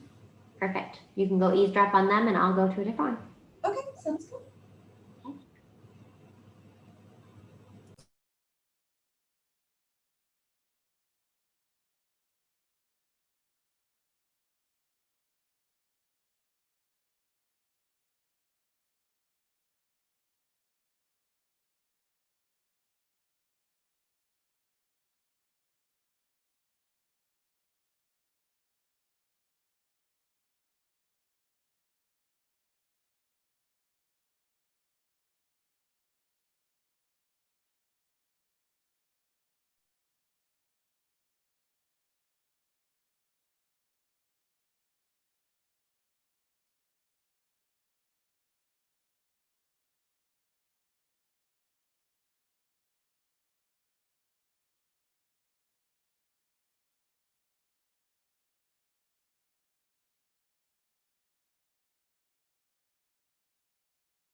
I think y'all are already back in the main room. Oh, I thought we were supposed to be back at 2:15. Yeah, no, that was perfect. I was Okay. like, I think we did this right. Okay, perfect, we did. We need help. We felt a little bit stumped on one of our questions, so we wanted to hear what you would say. Perfect, let's wait for everybody and then, yes, please. Okay. I love it. They should be back anytime. Can I ask a question, Jack, while we're waiting? Yeah. As you shared with us just before we split us into the breakout rooms, the scenario that you went through with Aaron was that you said you were required to contact someone on campus. So let me make sure I understand. So as you mentioned earlier today, there's only 4 individuals on campus who are required to do that. Okay. All right. So the scenario, the reason for Aaron and I's pretend scenario that I report something was because it counted as a Clery crime. So I didn't have to report it with her name, but since I'm a student organization like staff advisor, I have to report Clery crimes. So any sex offenses, which includes dating violence, if it happens on campus, like physical violence happens on campus, I have to report it without their name. So that's by far what most of the people on the call, if anyone's got any reporting obligations, it's probably under Clery, because a lot of us serve as faculty advisors for student clubs. Great question. So I think we have everyone back. I'm wondering what questions folks have. And I know Kimberly has a scenario that I think it was from you and Rose that you wanted to talk about, right? Yeah, when Rose and I were practicing, the question that she asked me was question number 4. And it says, during a class discussion about criminal justice system, you raise your hand and say that it's complete BS, that question. So what recommendation do you have for a response? Yeah, absolutely. So unfortunately, sometimes people do disclose things in class or do victim blame, especially in class discussions. If you're in like social sciences, I've heard of it happening. So I think it's really important always that we're giving our students evidence-based information. So if you've got a student that's saying that, you know, false accusations, this is bull, so many false accusations happen, if you know the stat, it's appropriate to share it. So statistically speaking, that's not the case. Statistically speaking, the FBI reports that 2 to 8% of reports about any kind of sexual or domestic violence are false. And that's the same false report rate as any other violent crime. So it does happen. False reports, they do happen, but incredibly rarely the same amount as, a false armed robbery report would come up. So if this were to come up in class and you knew that, it would be appropriate to say, actually, the research doesn't support that. This is what research says. However, I bet a lot of you wouldn't be able to just know that stat off the top of your head because it's probably not your area. So it would be okay to say, I hear that you feel really strongly about this, but I don't think that that's the truth for everyone, or that might not be everyone's truth. Let's be mindful that we need to be respectful of class discussions and that we shouldn't say things like that because it's really common. It's possible that there could be a survivor in our room that could make feel unsafe. So even if you don't know the stats, it's okay to say, I hear you feel strongly, so we're still validating that. But we're going to conduct a conversation in respectful ways. And if you think that's true, you need to find research to support it, right? Then we're still going back to that like scholarly attitude, but keeping our environment respectful. Does that work? Yeah, that's helpful. And I think Rose and I, we kind of handled it in that way. And what I was wondering is if we could refer to like our Clery Act officer or representative to give us stats about our university and nationwide stats. Yeah, and so you'll notice too, Greg will send out the annual security report. Will get sent out to everyone at Tech, so it'll have all of our campus Clery crimes in it. But it's always okay to refer people, to law enforcement, to Greg. As long as Awaken's here, you're welcome to send them to us. Once we're not here, the counseling center knows what we know, so they are a great resource. So yeah, it's okay to not know. I would just diffuse it so that it's still a respectful classroom environment and refer them to others. So I was totally dreading the breakout room, just confession, but I'm glad I did it. That's what I hear all the time. I know people hate it. I know a lot of you, when I saw your faces, I'm like, oh, they hate me so much. But just like we make our students practice, it's so important to actually try to say these things and put it in your own words. And I hope that this won't be the end of your practice. I encourage you to practice on if you've got kiddos at home, if you've got a partner, family, friends, anyone you see at the grocery store. You can always practice your, hey, I hear you saying this, or it sounds like you had a hard day, so that you kind of get to practice how to word these things and get comfortable with it. That being said, I'm wondering any other questions or reflection that folks have from that. We had I think the most difficult scenario was kind of a third person reporting where, I don't know if one of the women in my group want to talk about that. That was kind of stumped us a little bit. Like, somebody told me my roommate was raped and this kind of thing. Yeah, those ones are tricky. Again, it was there because we see it happen. So as a faculty or staff member, I encourage you to really focus on the person who's talking to you because they're telling you because it impacted them, right? So to still focus on, it sounds like, that must have been so hard to know that that happened to someone you care about. I'm wondering how you're doing, so that we're still attending to them and giving them support. It's really common that secondary survivors, so like roommates or best friends of survivors, might get counseling because it's scary for them to see their friend go through this. And then if they're exploring reporting, the friend can choose to report it if they want to, so you can still talk them through those options. But again, they don't have any obligation to report it, and it might be better for them to encourage the primary survivor to report it. From an advocacy perspective, that's the best, but the person still has the freedom or right to report it should they choose to. Erin and I were texting while y'all were practicing as we were spying and saying, my gosh, we are so impressed, because I think it says so much that y'all have taken time out of your very busy right before final schedules to come and practice this. That to me shows how much faculty and staff care about our students, and that is so overwhelming and wonderful. So thank you, thank you, thank you.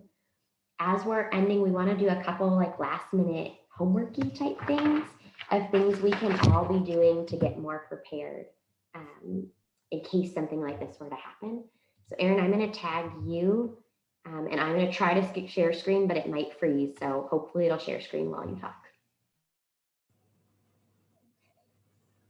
First, before we move on to that, we're going to just touch on secondary trauma and self-care a little bit. First, I want to say again, I want to second what Jack said, that thank you all so much for doing this.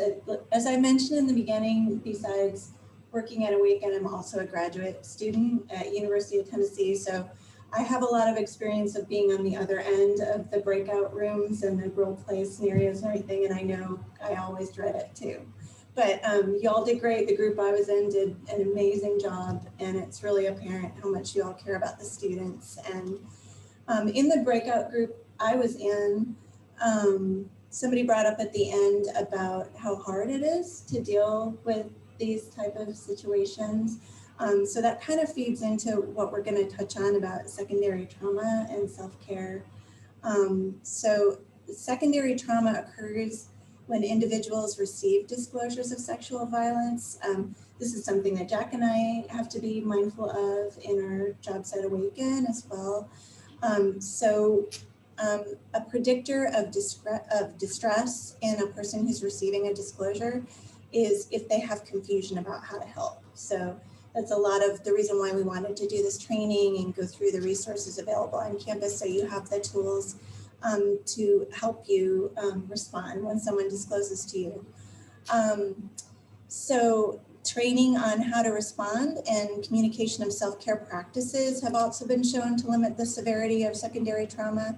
It's a very real thing. Like we've touched on again and again, none of us have control over when a student disclosure might happen. So we all need to be prepared.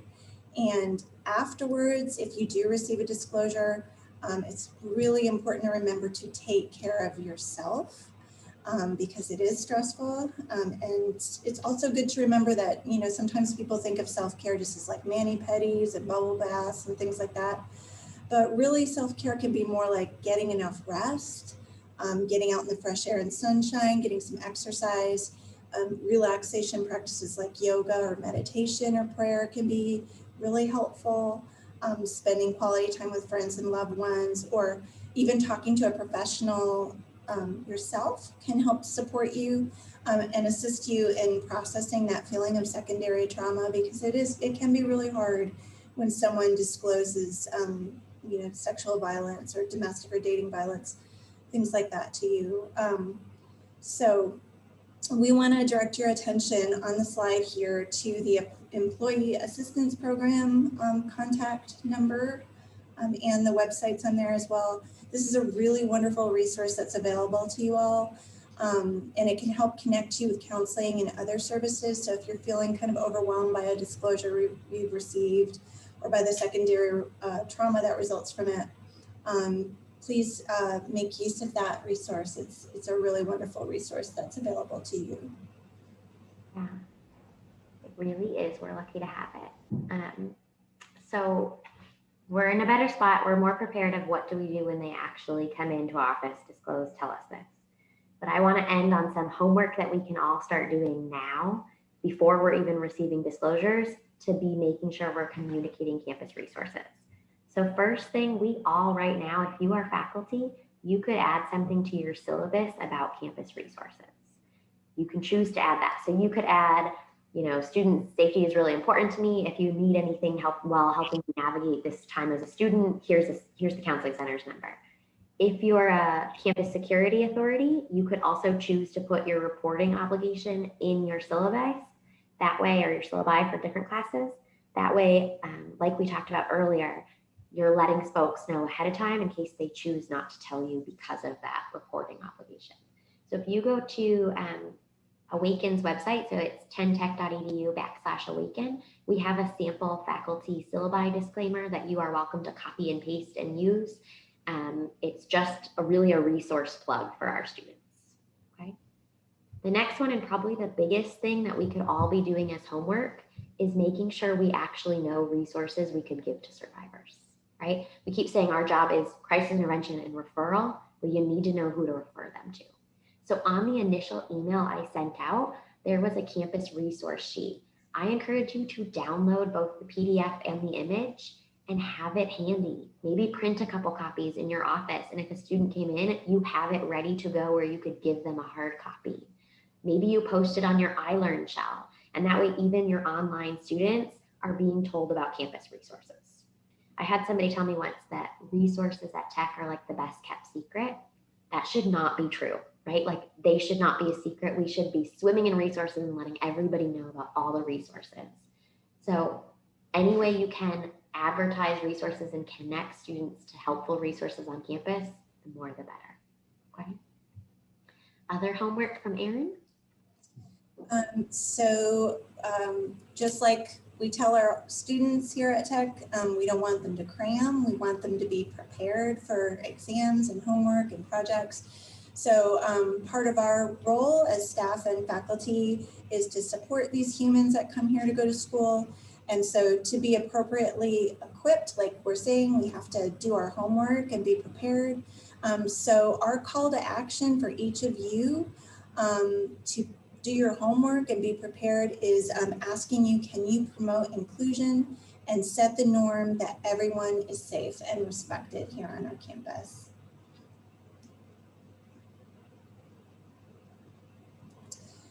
And as you all know, learning about violence is not a once and done thing.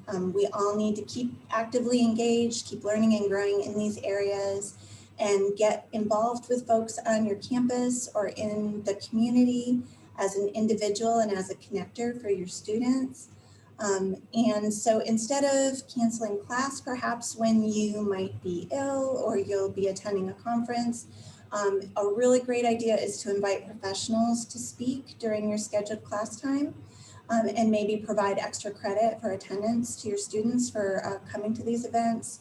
Some suggestions we can give for that of people that from the community, from resources in the community that are always willing to come in and talk and help are the Family Justice Center in Cookeville, the Genesis House, which works with domestic violence and sexual assault survivors. That's in Cookeville also. The Women's Center, of course, at Tennessee Tech, and the Office of Multicultural Affairs are some other suggestions we have for that. And here on our next slide, we have a wonderful quote that we love from Janice Stanfield. And it says, "I cannot do all the good that the world needs, but the world needs all the good that I can do." So we want to thank you for your support. None of us can do this alone, but all of us together can be part of the solution. And we would be really grateful if you can please take a minute to fill out our brief feedback survey if you feel like this was helpful to you. Jack, I believe, will be emailing that to you, and it's also in the chat here on Zoom.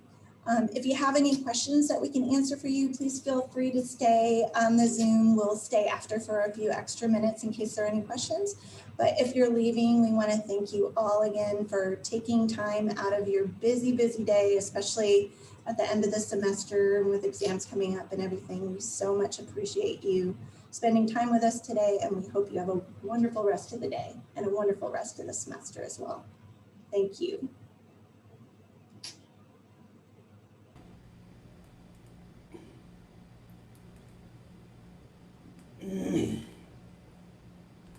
Thanks, guys. Yeah, thank you. Thank y'all very much. Ellen, Yeah, and good seeing you. good seeing you. How are those babies? Oh, they're good. They're very good. I bet they're getting big. They are. I have a somewhat current picture for you. I don't know if you can see. Oh my goodness. They are, look, aren't they precious, Jack? They're the most beautiful. Oh my God. Yeah, Erin knows my kiddos well. I don't know if you heard the story, but she's worked with them for many years. So Looks like it's about your name. She's like, oh, here's a current picture of Paige. I know you spent a lot of time with Paige, so here's As Paige you too. class, I love her. She's one of the sweetest and so funny. Oh, she's got a little personality. Is she going in here right now? She has actually. Miss Leslie has been coming to our house a few days a week. Virginia told me that.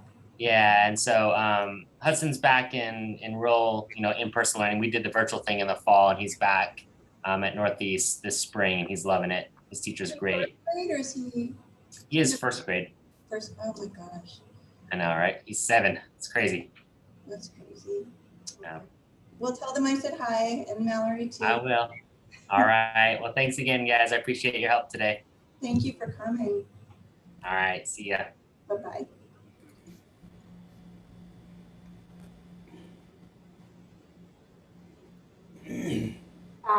the question about the resource with more community ones, yes, I will send that other resource with more community options with the follow-up survey this afternoon. Great. Thank y'all. Thank you so much for taking time to come. Absolutely.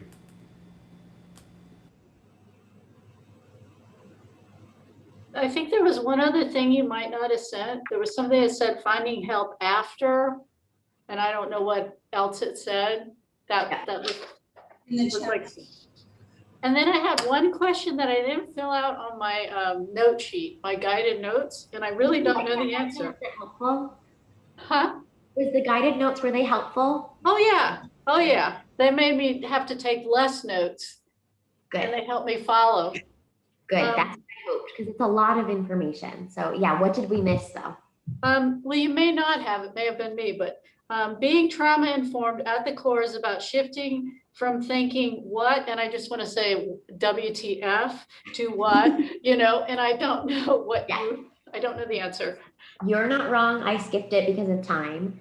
Okay, So I'm glad you said that because I'll put it in the email too. okay, But trauma informed at its core is about shifting from thinking about people, what's wrong what's wrong? with you to Oh, okay. what's happened to you. Wrong with you. So of course, a more empathetic. What happened? So it's about, it's the nail thing, isn't it? Exactly. Exactly. Okay.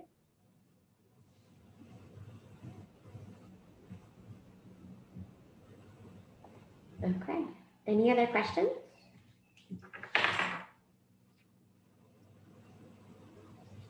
I'm so glad that you were here. Any other questions you can think of?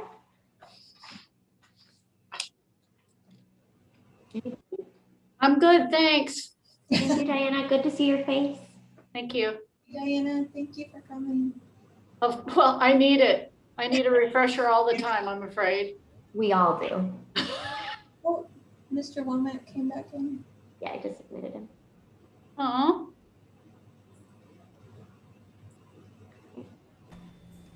I just had, I'm sorry, am I interrupting? You're not interrupting. I just had a quick question. Something at my previous I've been here 2 years, so something we had at my previous institution was a magnet with a lot of the resources just like there that we could all have handy, you know, like in our offices and stuff. And like that was literally like we've got file cabinets in our office, and it was literally right there. Do we have anything like that? I'm so glad you asked. I'm waiting on grant approval to buy something like that. So fingers crossed. It's been like over a month since I've heard from them, which is a long time. But I'm praying that before our grant is over, we will have that and it'll be free on campus, distributed throughout faculty and staff offices. That would be really helpful. One of the other things was,